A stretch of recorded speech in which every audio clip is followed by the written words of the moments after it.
പടം കണ്ടിട്ട് എനിക്ക് ഭയങ്കരമായിട്ട് വർക്കായി. ഇനിയിപ്പോൾ അത്യന്തികമായിട്ട് സിനിമ പ്രേക്ഷകരുടെ ആയിരുന്നു. നമ്മൾ സിനിമ ചെയ്തു, ഇപ്പോൾ കണ്ട ആളുകളൊക്കെ ഫുൾ ഹാപ്പിയാണ്, ഒരുപാട് ചിരിക്കുന്നുണ്ട്, ഒരുപാട് കയ്യടിയുണ്ട്, ആളുകളൊക്കെ ഭയങ്കരമായിട്ട് എൻജോയ് ചെയ്തു. അപ്പോൾ ഇത് ഇനിയിപ്പോൾ തിയേറ്ററിൽ ഇറങ്ങിക്കഴിയുമ്പോഴും നമുക്ക് ഈ പറയുന്ന പോലെ ഒരു സ്വീകാര്യത കിട്ടുന്നുള്ള പ്രതീക്ഷയാണ്. കാര്യം ഇപ്പോൾ ഏറ്റവും ഐഡിയൽ ടൈമാണ്, പെരുമാനി ഇറക്കാൻ പറ്റിയ ഏറ്റവും ബെസ്റ്റ് ടൈമാണ് ഞങ്ങൾ സിനിമയായിട്ട് വരുന്നത്. അപ്പോൾ തീർച്ചയായിട്ടും പ്രേക്ഷകർ സ്വീകരിക്കും എന്നുള്ളൊരു ഉറപ്പുണ്ട്. ഈ ക്യാരക്ടർ സ്വീകരിക്കുമ്പോൾ ഇത്രയും ഒരു സ്വീകാര്യതയിലേക്ക് പോകുന്ന നേരത്തെ ഉറപ്പായിട്ടുണ്ടോ? കഥാപാത്രം സ്വീകരിക്കുമ്പോൾ നമുക്കൊന്നും ജഡ്ജ് ചെയ്യാൻ പറ്റില്ല. എനിക്ക് അറിയാവുന്നൊരു കാര്യം എന്താണെന്ന് വെച്ച് കഴിഞ്ഞാൽ ഈ കഥാപാത്രം ഈ സിനിമയുടെ ഒരു ആത്മാവാണ്. അതായത് ഈ ക്യാരക്ടറിന് ഭയങ്കര പെർഫോമൻസ് സ്പേസ് ഉണ്ട്. ഈ ക്യാരക്ടർ എനർജറ്റിക് ആണ്, അല്ലെങ്കിൽ നമുക്കിത് ഭയങ്കര ഡിഫറെൻ്റ് ആയിട്ട് ചെയ്യാനുള്ളൊരു സ്പേസ് ഉണ്ട്. അപ്പോൾ ഞാനത് മര്യാദയ്ക്ക് ചെയ്ത് കഴിഞ്ഞാൽ നമുക്ക് ഒരു പരിധി വരെ സിനിമേനെ ലിഫ്റ്റ് ചെയ്യാൻ പറ്റും, അല്ലെങ്കിൽ ആളുകളെ എൻ്റർടൈൻ ചെയ്യിക്കാൻ പറ്റും എന്ന് പറയുന്നൊരു വിശ്വാസം ഉണ്ടായിരുന്നു. അപ്പോൾ സിനിമ കണ്ട് ഇപ്പോൾ ആളുകൾക്ക് ആ ക്യാരക്ടർ വർക്കായി എന്ന് പറയുമ്പോൾ ഒരു പരിധി വരെ നമ്മളതിൽ സക്സസ്ഫുൾ ആയെന്നാണ് ഞാൻ വിചാരിക്കുന്നത്.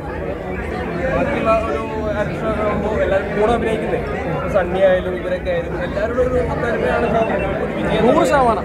ഒരിക്കലും ഒരാൾക്ക് ഒരു സിനിമ നന്നാക്കാൻ പറ്റില്ല. ഇതൊരു കൂട്ടായ്മയുടെ കലയാണ്. അപ്പോൾ എല്ലാ ആളുകളും നന്നായി അഭിനയിക്കുക, ഒരു സംവിധായകൻ നന്നായി സംവിധാനം ചെയ്യുക, നന്നായി തിരക്കുക, അങ്ങനെയാണ് ഒരു സിനിമ നന്നാകുന്നത്. അല്ലാണ്ട് ഒരാൾക്കൊരു സിനിമയിൽ ഒന്നും ചെയ്യാൻ പറ്റില്ല. അയാൾ എത്ര വലിയ കഴിവുള്ള നടനാണെങ്കിലും. നമ്മളീ പറയുന്ന ഒരുപാട് ചെരുവുകളിൽ ഒരു ചെരുവ് മാത്രമാണ്. ഇത് അത്യന്തികമായിട്ട് ഞാൻ എല്ലായിടത്തും പറയുന്ന പോലെ സിനിമ സംവിധായകൻ്റെ കലയായിരുന്നു. ഈ പെരുമാനി പ്രത്യേകിച്ച് ഈ പറയുന്ന പോലെ ഞാനിടുന്ന ഒരു ഉടുപ്പിൽ, എൻ്റെ മീശയുടെ അളവിൽ, അല്ലെങ്കിൽ അങ്ങനെ പെരുമാനിക്കാർ കഴിക്കുന്ന ഭക്ഷണത്തിൽ, അല്ലെങ്കിൽ നിങ്ങൾ തുടങ്ങുമ്പോൾ കാണിക്കുന്ന മിത്തിൽ, എല്ലാത്തിലും ഈ മജു എന്ന് പറഞ്ഞ ആളുടെ സിഗ്നേച്ചർ ഉണ്ട്. അപ്പോൾ ഇത് പൂർണ്ണമായിട്ടും ഒരു സംവിധായകൻ്റെ സിനിമ. വ്യത്യസ്തമായ കഥയും ഒരു കഥ എന്താണ് ടെൻഡ് ചെയ്യുന്ന സ്റ്റൈലൊക്കെ വ്യത്യാസമാണ്. അപ്പോൾ ഒരു ടെൻഷനൊക്കെ ഉണ്ടാവും സിനിമ. ഏറ്റവും ടെൻഷൻ ഇല്ലാണ്ട് വർക്ക് ചെയ്ത സിനിമ ഏതാണെന്ന് വെച്ചാൽ ഞാൻ പറയും പെരുമാനി എന്ന് പറയും. അതിൻ്റെ കാര്യം ഒരുപക്ഷെ സൗഹൃദമായിരിക്കും, ഞാനും മജുവും കൂടെ ഉള്ളത്. അപ്പോൾ ഇപ്പോൾ ക്യാരക്ടർ വർക്ക് ആയിരുന്ന ആളുകൾ പറയുമ്പോൾ അതിൻ്റെ വലിയൊരു ക്രെഡിറ്റ് സംവിധായകനാണ്. കാര്യം എന്താണെന്ന് വെച്ച് കഴിഞ്ഞാൽ നമ്മളെ അഴിഞ്ഞാടാൻ വേണ്ടിയിട്ട്, അല്ലെങ്കിൽ നമ്മളെ ഫുൾ പവറിൽ എന്ത് വേണമെങ്കിലും ചെയ്തോ എന്ന് പറഞ്ഞിട്ടുള്ള സ്പേസ് തരാൻ, അങ്ങനെ ഒരു സ്പേസ് വരുമ്പോൾ മാത്രമല്ല നമുക്ക് എന്തെങ്കിലും നമ്മൾ സ്ഥിരം ചെയ്യുന്ന ഒരു പരിപാടി ബ്രേക്ക് ചെയ്തിട്ട് ചെയ്യാൻ പറ്റുള്ളൂ. അപ്പോൾ അത് മജുവിൻ്റെ ഭാഗത്തു നിന്ന് കിട്ടിയോണ്ട് മാത്രമാണ് നമുക്കത് ഈ പറയുന്ന പോലെ. ഇനിയിപ്പോൾ ഞാൻ നമ്മുടെ സിനിമയെ കുറിച്ച് പറയുക, എൻ്റെ ക്യാരക്ടറിനെ കുറിച്ച് പറഞ്ഞിട്ട് അർത്ഥമില്ല. ഇത് അത്യന്തികമായിട്ട് ജനങ്ങളുടെ സിനിമയാണ്. അവർ സിനിമ ആണ്, അവർ സിനിമ വിജയിപ്പിക്കുക, അവർ ക്യാരക്ടറിനെ ഇഷ്ടപ്പെടാതിരിക്കാം, അതെല്ലാം. പക്ഷേ ഈ സിനിമ വിജയിക്കേണ്ടത് ഭയങ്കര ഈ പറയുന്ന ഹൃദയത്തോട് അടുത്തിരിക്കുന്നൊരു സിനിമയാണ്. അപ്പോൾ സിനിമ വിജയിക്കണം.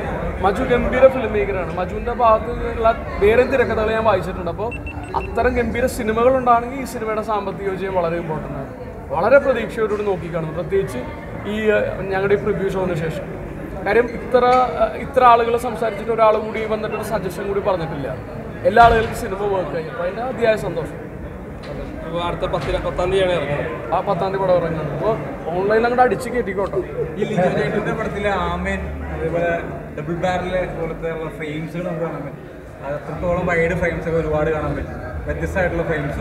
വെസ് ആൻഡേഴ്സൺ എന്നാണ് ഫിലിം. വെസ് ആൻഡേഴ്സൺ ഉണ്ട്, അമലി ഉണ്ട്, അല്ലെങ്കിൽ പൊന്മുട്ടിടുന്ന താറാവുണ്ട്, പെരുവണ്ണാപുരമുണ്ട്, ആമേനുണ്ട്. അങ്ങനെ ഒരുപാട് സിനിമകളുടെ ഇൻസ്പിറേഷൻ ഉണ്ട്. നമ്മൾ അഭിനയിക്കുമ്പോഴോ അല്ലെങ്കിൽ എഴുതുമ്പോഴോ ഡയറക്റ്റ് ചെയ്യുമ്പോഴൊക്കെ നമ്മൾ കൊച്ചിലെ മുതൽ കണ്ടുവന്ന ഒരുപാട് സാധനങ്ങളൊക്കെ ആയിരുന്നു. എന്നാലും അതിനകത്തൊരു പുതുമ കൊണ്ടുവരാൻ ശ്രമിച്ചിട്ടുണ്ട്. ഒരു പുതിയ ഗ്രാമം നിങ്ങൾക്ക് കാണാൻ പറ്റില്ല. പുതിയ ഗ്രാമം, നിങ്ങൾ കാണാത്ത തരം മനുഷ്യർ. ലിജോയുടെ ഇതിൻ്റെ പ്രൊമോഷൻ സ്ട്രാറ്റജി നോക്കി കഴിഞ്ഞാൽ സ്വന്തം സിനിമ വളരെ എൻ്റെ സിനിമ എന്നുള്ളത് എനിക്ക് തന്നെയാണ് പ്രൊമോട്ട് ചെയ്യുന്നത്. പല ആളുകളും ചിലപ്പോൾ അത് ചെയ്തു കൊടുക്കുന്നില്ല, ഇതിൻ്റെ വെച്ചിട്ടാണ്. അപ്പോൾ അതെന്തുകൊണ്ടാണ് അങ്ങനത്തെ ഒരു സ്ട്രാറ്റജി എടുക്കാനാണ്? ഒരു സ്ട്രാറ്റജി ആണോ അല്ല, അത് സ്വന്തം എന്ന് പറയുന്നത് ഉത്തരവാദിത്തമാണ്. നമ്മളെ ആദ്യം തന്നെ നമുക്ക് കമ്മിറ്റ്മെൻറ്റുള്ള ഫിലിം മേക്കറിനോടാണ്. നമ്മളെ വിശ്വസിച്ച് നമുക്ക് ഇങ്ങനൊരു വേഷം തരുന്നു എന്ന് പറയുന്നത് ഞാൻ ഭയങ്കര എക്സൈറ്റഡ് ആയിട്ടാണ് ഈ പരിപാടി ചെയ്തത്. പിന്നെ ഈ പറയുന്ന ഒരു പ്രൊഡ്യൂസർ വന്നിട്ട് കോടിക്കണക്കിന് രൂപ ഇൻവെസ്റ്റ് ചെയ്തിട്ടാണ് ഒരു സിനിമ ചെയ്യുന്നത്.